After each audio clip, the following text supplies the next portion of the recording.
High বন্ধুরা, শুভ সকাল।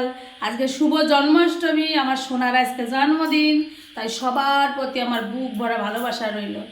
আজকে দেখো খুব সকাল সকালে উঠছি, কারণ মনেতে খুব আনন্দ, কারণ আমার সোনার আজকে জন্মদিন। সেই আনন্দের জ্বালায় আমি কি করব, ভোরবেলায় উঠতে ভাবছি কি তাড়াতাড়ি রান্না টান্না কইরে সারি, সকালে উঠতে আগে তাল গোলাইছি, বড়া পিঠে বানাইতে হবে, আমার সোনার জন্য লুচি করতে হবে।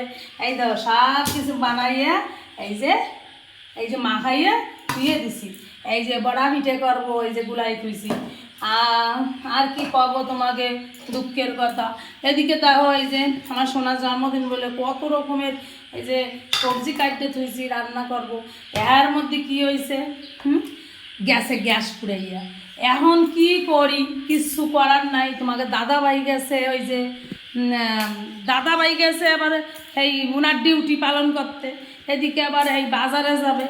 হ্যাঁ, এদিকে আর এক জ্বালা, আমার মোবাইলের রিচার্জও শেষ হয়ে গেছে, দাদাভাই ওদিকে লাইনে নাই।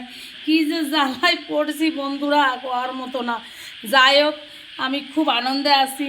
আর তোমাকে দাদাভাই আসলেই আমি তাড়াতাড়ি রান্না বান্না কমপ্লিট করে, আমার সোনার আজকে জন্মদিন, সোনাকে আজকে আমি ভালো করে দান দেবো আশীর্বাদ।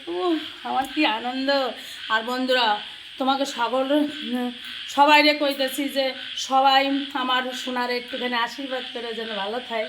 ঠিক আছে বন্ধুরা, তাহলে Rahi, bye bye bye bye.